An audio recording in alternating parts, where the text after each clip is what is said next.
The internet is full of hacks and tips to achieve the perfect glow up, so I like to share my medically backed glow up routine and then dive into some of the most common trends and tools you've asked me about in the comments. Let's get started. Huge thanks to Life and for sponsoring this video. Oftentimes, posture is seen as a form of confidence. The best physical therapists in the world and the best orthopedic doctors in the world agree that having perfect posture doesn't really exist. There are unhealthy postures if held for long periods of time. So instead of seeking perfect posture, focus on mobility and strengthening. If you're sitting for long periods at a time, program water or bathroom breaks to help you snap out of that sitting funk. And please avoid those posture correctors that we see for sale on TikTok. While they can be used if a medical professional recommends them for very specific cases, I generally don't recommend them because the second you take them off, you're either going to go back to the same posture or potentially even worse because you've weakened your stabilization muscles, making you worse than when you first started. We can't talk glow up without mentioning nutrition.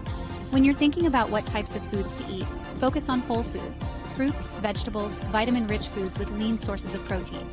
These will help you get those antioxidants, vitamins, minerals, and proteins that are necessary to keep your body looking good. We also have to think about hydration. Drinking water at the correct amounts will help your skin look better.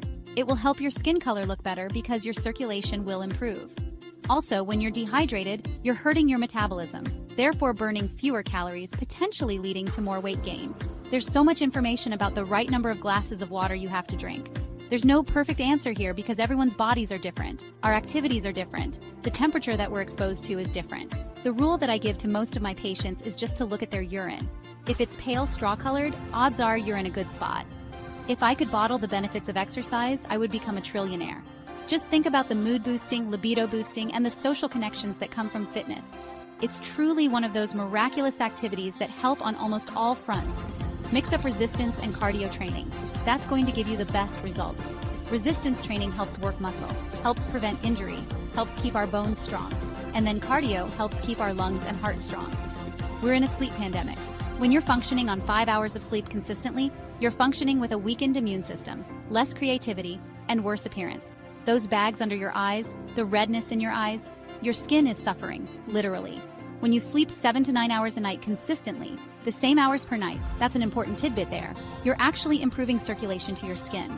You're getting repair of collagen overnight. If you constantly skimp on those hours, your skin will suffer. Become neat. And I'm not talking about organizing your desk, I'm talking about non-exercise activity thermogenesis. And what it really means is, without exercising, how much caloric burning are you doing? Instead of taking the elevator, take the stairs. Instead of pushing a cart around the store, carry around your groceries in a bag. Instead of going through the car wash your car yourself. Remember, the old mantra of calories in and calories out does have nuance, but it is still true. And with NEAT, you can drastically improve calories out. And then comes the very important part of wearing SPF. That sun protection is so important if you're outside for many hours throughout the day. But that being said, being outdoors for 15 minutes in the morning while you have your coffee and having sun exposure is considered a healthy habit. If your skin is incredibly prone to getting sunburned, there may be some exclusionary situations, but for the general public, 15 minutes in the sun usually is not a bad thing and can even help with your vitamin D levels. Now, some people do want to get a tan. Please, never a tanning bed. They're literally poison, not just for your skin, but also your health. The skin cancer rates are absolutely astronomical for people who just went to a tanning bed several times in their life. And if you're incredibly desperate for a tan, reach for a tinted moisturizer. Put that on. Much safer, much healthier for your skin. Hair is easy to get wrong. First of all, most people spend way too much time in way too hot showers, and that's already a problem. Next, you want to try to avoid using 2-in-1 products. If you use that over a long period of time, what ends up happening is that conditioner actually ends up building up in your hair, and that can create a problem. When it comes to drying your hair, don't burn it. Use a moderate heat setting on your blow dryer. Use a heat protectant spray. And a lot of people will say, I'll just let it air dry. There are problems with just letting it air dry as well, especially if you go to bed right away with wet hair. That can lead to further hair breakage. I struggle with this perspiration. I used to have a blow dryer near me at all times to blow dry my armpits in the middle of filming. Deodorant is going to add scent. That's going to try and remove some of the bacteria in the area, therefore reducing the smell. Antiperspirants, especially if put on the night before, can plug your sweat glands in your armpits, therefore decreasing things that bacteria can feed on, therefore again reducing smell.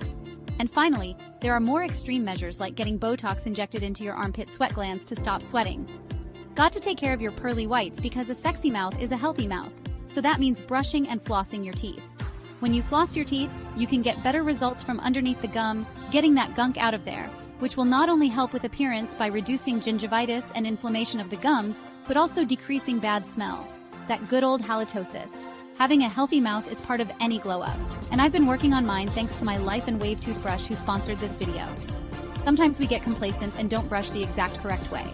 Sometimes electric toothbrush motors are just too weak to overcome resistance. The evidence-based way most people are taught to brush their teeth is called the base technique. It focuses on the gunk that can accumulate at the bottom of the tooth under the gum line.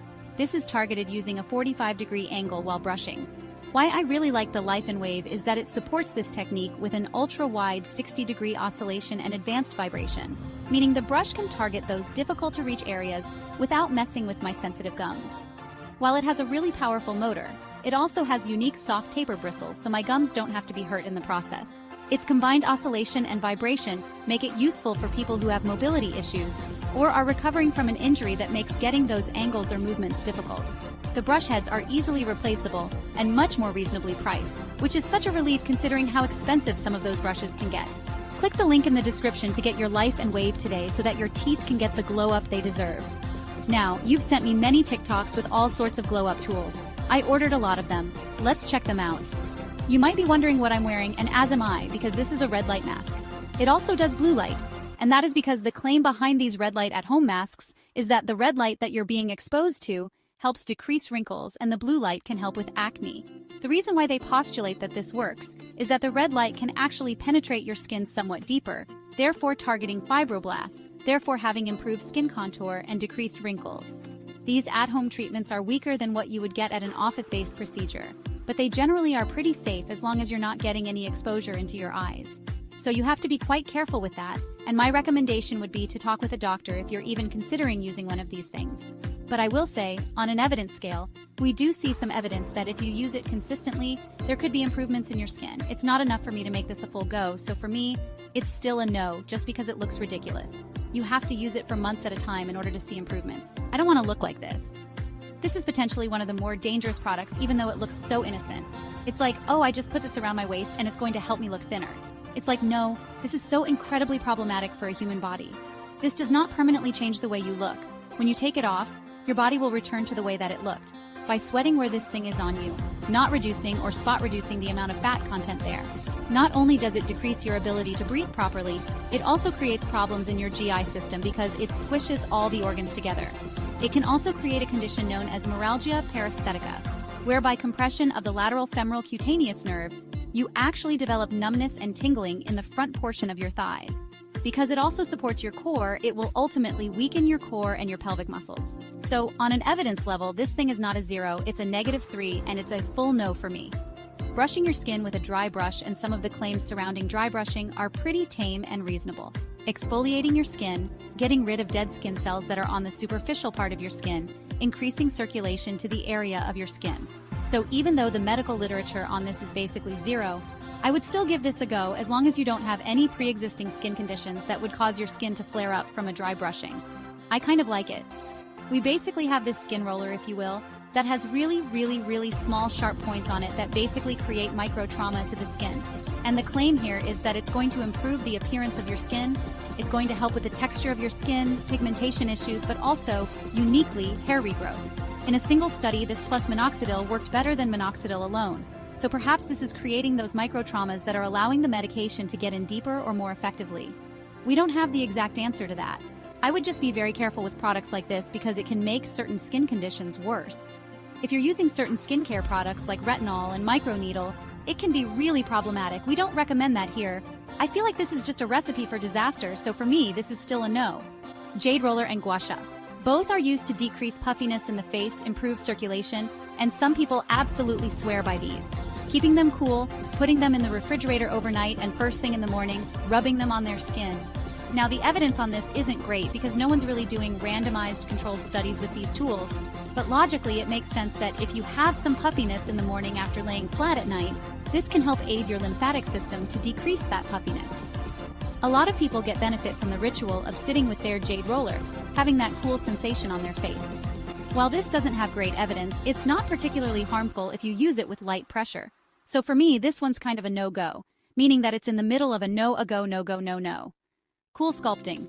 It's a treatment to spot reduced fat that actually has FDA approval. Many people are quick to think this is a weight loss treatment. This is not a weight loss treatment. This is a fat reduction in a specific area treatment. And the evidence shows that this product does work, especially over the course of multiple sessions. They are expensive, I might add. The potential is there to decrease the amount of fat in a given area by 10 to 20%. That sounds pretty significant, but let's take a second and think about this. If you have this much fat in a specific area and you want to decrease it by 10%, you pay several thousand for multiple treatments, you go consistently, and now it has this much fat. Was it worth it? Well, that's for you to decide. There is actually a little bit of controversy here when it comes to risk. There exists a condition known as PAH, where actually there's a regrowth of more fat tissue, despite the fact that you destroyed some fat tissue with the cool sculpting. For me, given the fact that you get such a small decrease, that there exist potential risks in a situation like this, that it costs so much money that you have to go for multiple visits, despite the medical evidence being there, it's still a no. Jaw trainers that have gone absolutely viral on TikTok. The claim from these jaw trainer experts, if you will, is that by chewing on these, sticking them in your mouth and repetitively chewing them, you can slim your jaw, give yourself a more contoured appearance, have a stronger jawline. But what they fail to realize is your jawline isn't really just determined by your masseter muscle, it's mostly determined by your bone structure. Another issue most people don't think about is when you overwork your jaw like that, sometimes you could develop grinding at night. Grinding will wear down your teeth, cause all sorts of dental problems for you, including waking up with a terrible migraine. Most people who are pushing them are probably modifying their bodies either through surgery, injections, steroids. So don't think that every great jaw that you've seen is because of a jaw trainer like this. It's far from reality. Next, I don't understand what we have here. Reusable facial slimming strap, reducing saggy skin, gorgeous V-up line. It's breathable and comfortable, it's not comfortable, and it's instant facelifting, and apparently it's the new upgrade. I think not. Not only do I look ridiculous, this has no medical research, and it looks like underwear. I don't know, that makes it feel even weirder for some reason. The reusable facial slimming strap is a no. Is being a dentist harder than being a medical doctor or the other way around? Click here to see that video. Huge thanks to Life and for sponsoring this video. And as always, stay happy and healthy.